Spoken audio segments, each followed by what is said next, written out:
Bapak, Ibu, teman-teman, dan anak-anakku sekalian, selamat malam. Kita pada malam hari ini bersama-sama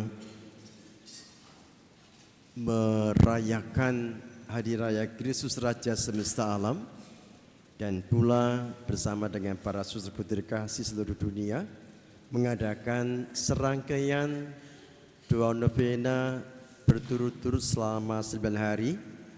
Dan hari ini adalah hari yang kelima. Dan pula minggu ini juga disebut sebagai Hari Kaum Muda Sedunia. Saja diingat Santa Catarina Labore ketika menerima penampakan Bunda Maria, dia berumur 24 tahun, muda banget. Saya yakin kala itu Bunda Maria juga masih muda. Kalau lihat di patung Maria itu, semua itu Maria yang berumur usia muda. Ya kalau boleh lihat, itu mungkin tuh ya 25-an lah. Belum pernah saya lihat patung Maria lansia. Enggak ada. Nah, lansia mungkin giginya ompong. Selalu muda.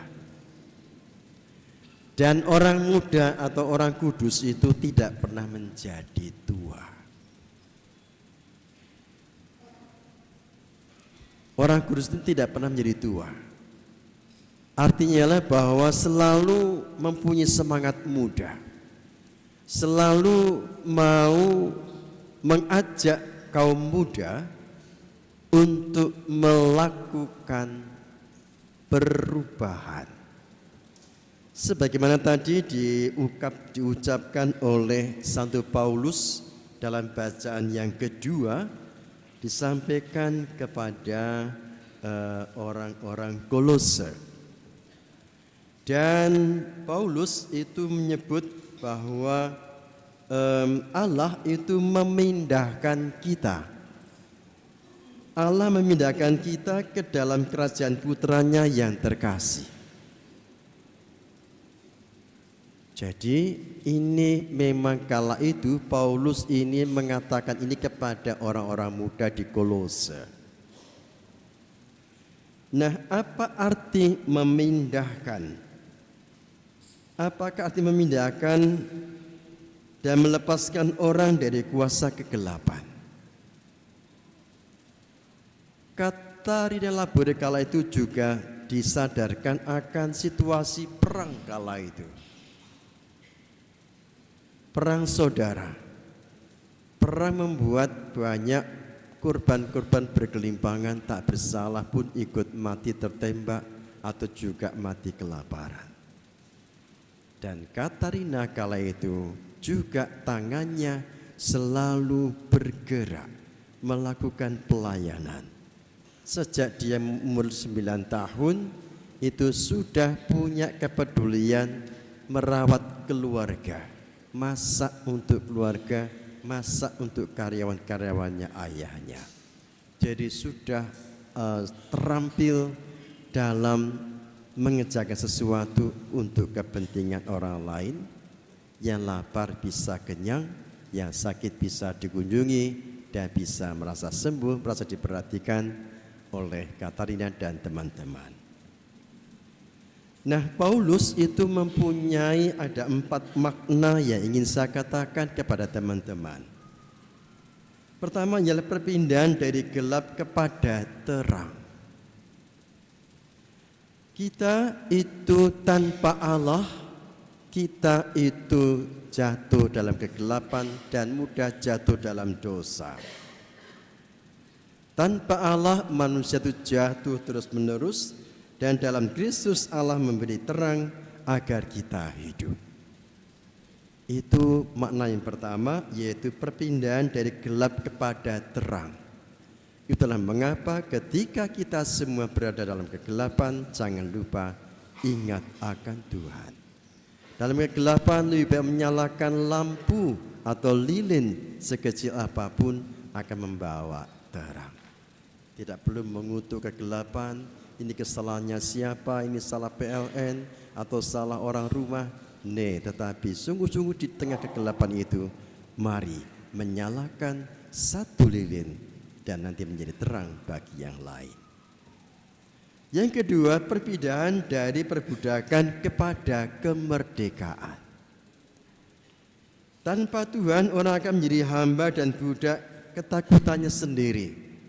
Jadi kalau orang itu mengalami ketakutan, jangan lupa, jangan-jangan lu itu hidup dalam kegelapan yang serba menakutkan. Itulah mengapa Paulus mengingatkan bahwa bersama Yesus kita semua dipindahkan dari perbudakan kepada kemerdekaan. Yang ketiga ialah perpindahan dari hukuman kepada pengampunan atas dosa. Manusia yang berada dalam dosa akan mendapat hukuman dari Allah, tetapi berkat karya Kristus orang memperoleh kasih dan pengampunan Allah. Itu yang ketiga, yaitu perpindahan dari hukuman kepada pengampunan dosa. Orang yang berada dalam dosa terus-menerus akan dalam hukuman.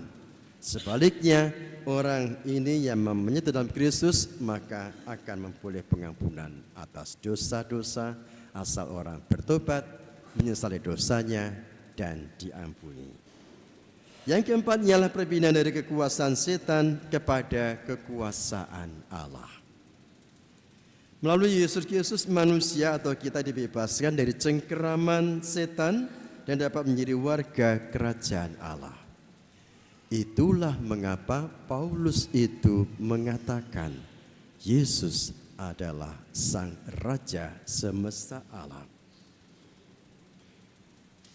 Ibu dan Bapak dan teman-teman terkasih, kalau dia raja, mengapa kok dia sengsara hidupnya? Kok tidak seperti raja-raja yang ada di muka bumi ini? Ada tentara, serdadu, bawa tombak, mengamankan, ya toh? Tetapi inilah bedanya Yesus Sang Raja semesta alam dengan raja-raja di bumi ini. Memang berbeda. Bahkan pula dia mengambil rupa seorang hamba. Bahkan pula dia rela menderita. Dia diam saja, tidak mengutuk, tidak menyalahkan yang lain, tapi dia menjalaninya. Memang dia adalah hamba yang menderita. Ketika bergantung di kayu salib, dia pun juga masih diolok-olok oleh orang-orang Yahudi. Ada yang mengolok-olok, "Halo, kamu kan Kristus, ayo selamatkanlah kamu selamatkan dirimu sendiri." Macam-macam. Tetapi ternyata di antara orang yang mengolok-olok itu masih ada satu orang yang menyadari akan kedosaannya. Yaitu ketika Yesus bergantung di kayu salib, ada dua orang sebelah kiri dan kanannya. Dua orang kiri kanannya ini adalah orang penyamun atau perampok atau mungkin preman. Preman yang sukanya itu memalak orang-orang yang kerja, malah dipalai, lalu dihukum, disalibkan bersama Yesus. Ibu dan bapak dan teman-teman yang terkasih, orang yang bergantung di kayu salib pun juga mengatakan kepada Yesus, ya. Lalu apa katanya? Lalu yang satunya itu menegur, kamu kan tahu, ia itu tidak bersalah apa-apa. Kita akan selayaknya dihukum karena kita melakukan kesalahan, kita merampok, kita mencuri, kita nyolong, maka kita dihukum seperti ini. Dan salah satunya itu mengatakan, Yesus, ingatlah aku apabila engkau datang sebagai raja. Dan Yesus menjawab, aku berkata kepadamu, sesungguhnya pada hari ini juga engkau akan ada bersama-sama dengan aku di dalam Firdaus. Bapak, Ibu, dan teman-teman terkasih, inilah Yesus Sang Raja semesta alam, Sang Raja damai. Ketika bergantung di kayu salib, dia tidak menyalah-nyalahkan orang lain, tetapi masih memberikan jaminan kepada penyamun tadi. Hari ini engkau akan berada bersamaku di taman, di Firdaus. Artinya berada di surga. Bapak, Ibu, dan teman-teman terkasih, penjahat itu sadar dan membangun jembatan dari masa kini ke masa yang akan datang berkat pertolongan Yesus. Juga membuat jembatan Anda sekarang ini dan yang akan datang. Dari salib itulah Yesus menerima penyamun yang bertobat. Dari salib itulah Yesus membuktikan bahwa kejahatan bukan dikalahkan dengan senjata, tetapi dengan tindakan kasih. Ketika Yesus diolok-olok, dihina oleh orang Yahudi, dia tidak menjawab apa-apa. Tidak membalasnya dengan kata-kata yang menyakitkan hati, bukan, tetapi dia diam. Nah, pada waktunya lalu dia mengatakan kepada penjahat tadi, pada hari ini kamu dan aku akan bersamaku di Firdaus. Dari salib Yesus memerintah dengan menumpahkan darahnya yang tersuci. Itulah mengapa pada hari ini kita semua menyimpulkan seluruh rangkaian tahun liturgi dari tahun lalu, dari masa Advent, lalu masa Natal, Prapaskah, Pasca, masa biasa hari ini.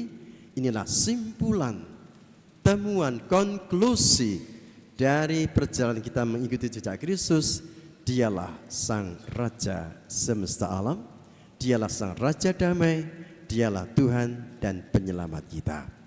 Maka mari kita semua bersama-sama kaum muda, mari kita semua menyadari bersama, kaum muda di paroki kita ini terhitung ada 1000-an lebih. Kemana mereka? Yang aktif di kaum muda tidak banyak. Kemana mereka? Ini tugas kita Bapak Ibu sekalian, Anda dan juga kita semua mempunyai tugas yang sama, mengingatkan kaum muda untuk ambil bagian dalam hidup menggereja.